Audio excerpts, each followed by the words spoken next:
आज एक ऐसे टॉपिक के बारे में हम चर्चा करने जा रहे हैं जिसके बारे में कोई अंदाज़ा नहीं लगा सकता।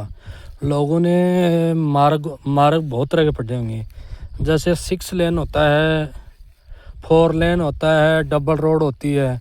उसके बाद में एक रास्ता होता है, कच्चा रास्ता, पक्का रास्ता। उसके बाद में एक राजस्थानी मारवाड़ी भाषा में गेली बोलते हैं। तो ये आपको मैं एक गेली से रूबरू करा रहा हूँ। देखो ये गेली है। इस गेली से आदमी इधर उधर एक दूसरे के खेतों को कनेक्ट करने के लिए रहती है। इसमें आदमी पैदल भी जा सकता है और कभी कभार इमरजेंसी में गाय भैंस बकरी को भी ले जाया जा सकता है। ये गेली खेत के बीचों बीच हर कहीं से बन सकती है और ये हमेशा के लिए फिक्स नहीं रहती है। कभी बंद भी कर सकते हैं इस गेली को, कभी इसकी जगह भी चेंज हो सकती है। रास्ते वगैरह हमेशा आना रास्ते हमेशा फिक्स रहते हैं। उनको बंद करने पे, उनको चेंज करने पे, उनको परिवर्तित करने पे लोगों में मनमुटाव होता है। पर गेली को बंद कर देते हैं, सब कुछ सिस्टम अपने आप चुप हो जाता है। कभी कभी अब जैसे ये बाजरा है, बाजरे के अंदर से ये गेली है, तो क्या होता है कि बाजरा बड़ा होता है तो ये गेली है, इसमें बाजरा चारों ओर से कवर हो जाता है तो निकलना मुश्किल हो जाता है। अब ऐसी गेली से देहात में, गांव में, स्कूल में बच्चे जाते हैं।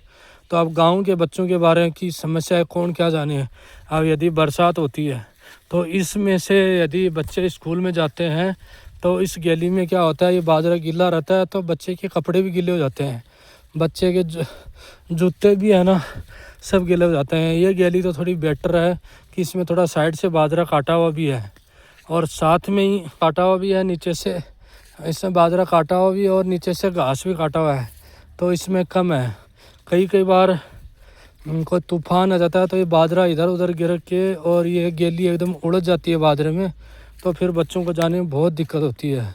तो अब शहर के लोग क्या जाने कि गांव के बच्चों को पढ़ने के लिए कितनी मुसीबतों से गुजरना पड़ता है।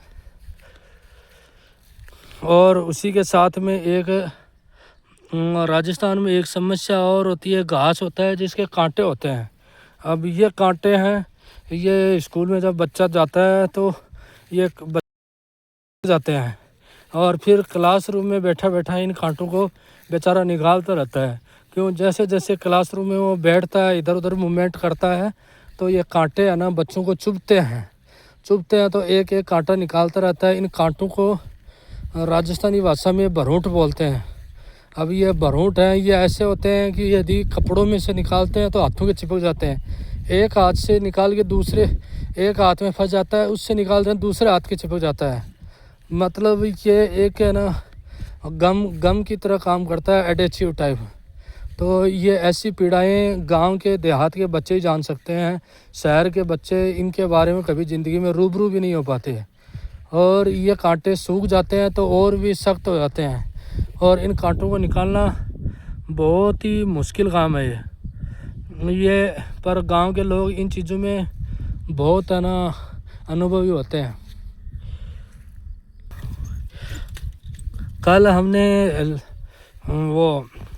कल वाली वीडियो में हमने आपको बाजरे की कटाई की दिखाई दी है। आज देखिए ये बाजरा है, इसके जो बाजरे का दाना है जो सिट्टे में रहता है वो काट लिया गया है, उनको अलग कर दिया गया है। बाजरे का सिट्टा तुड़ाई कर दिया गया। अब देखो कुछ बाजरे के सिट्टे हैं जिनमें दाने नहीं हैं, इनको काट के खेत में ऐसे अलग ही छोड़ दिया गया है। ये खेत में ऐसे ही पड़ा रहेगा। अब बाजरे का एक है ना एक जो होता है एक पेड़, उसको लेके बांध जाता है। फिर ये इस बाजरे को इस तरह तोड़ते हैं, तोड़ के और ऐसे देखो बर्तन में डाला जाता है। ये बर्तन है, ये देखो लकड़ी का ही बना हुआ होता है। अब इसमें आजकल 2 टाइप के बर्तन होते हैं। एक बर्तन को जैसे परात है, इसमें देखो ये सीटा वगैरह कैसे रखा हुआ है, इस तरह बाजरे के सीटे रखे हुए हैं। परात में ये सीटा रखा हुआ है। इधर देखो ये है चोलिया, ये सैतूत की लकड़ियों का बनाया जाता है, ऐसे लकड़ी का।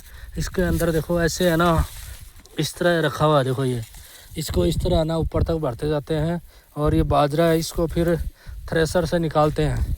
इस तरह देखो ये खेत में बाजरे के सीटे तोड़े गए हैं। अब और बाजरे के जिन सीटों में दाने नहीं हैं उनको भी तोड़ा गया है। और इस तरह ये बाजरे की कटाई चालू हो गई है। बाजरे के सीटे तोड़ के इनको इकट्ठा करके और थ्रेसर के थ्रू निकाला जाएगा। शहरों में लोग फूलों की तरफ बहुत आकर्षित रहते हैं। ये देखो गांव में फूल ऐसे एकदम बहुत ही सुंदर फूल हैं। ये अभी थोड़ा बरसात कम होने की वजह से सूख गए हैं, नहीं ये खेत में एकदम पूरा सूरजमुखी के फूल जैसे फूल दिखाई देते हैं और खेत बड़े आकर्षक निकलते हैं। इसी के साथ में आपको एक नया पेड़ और दिखाता हूँ। इस पेड़ के बारे में आप नहीं जानते होंगे। ये पेड़ है, ये पेड़ आप उसे देखो, इसमें कांटे किस तरह के होते हैं। इसमें 2 कांटे होते हैं, एक सीधा और एक मुड़ा हुआ कांटा होता है। यह कांटा गांव में रहने वाले लोगों के पास में पहले के टाइम में कोई भी है ना जंगली जानवरों से बचाव के लिए कुछ नहीं होता था। तब जब जंगली जानवरों से बचाव के लिए कुछ नहीं होता था तो ऐसे ही पेड़ों की टहनियाँ काट के और जंगली जानवरों से अपने पशुधन भेड़ बकरियां गाय भैंस इनका बचाव किया जाता था। इस पेड़ की एक खासियत है, इसके पास में कोई भी तेंदुआ शेर भेड़िया कुछ भी पास में आ गया तो इसके कांटे ऐसे होते हैं, एक बार उसकी स्किन को पकड़ लिया तो ये फिर छोड़ता नहीं है। और भेड़िया एक बार इस कांटे के पास में आ गया तो ज़िंदगी में भूल के भी भेड़िया तेंदुआ वो नहीं आता, क्योंकि इस कांटे में एक अलग से स्मेल और आती है। वो स्मेल को है ना जंगली जानवर देख के भाप जाते हैं। और इसका कांटा बड़ा तीखा होता है।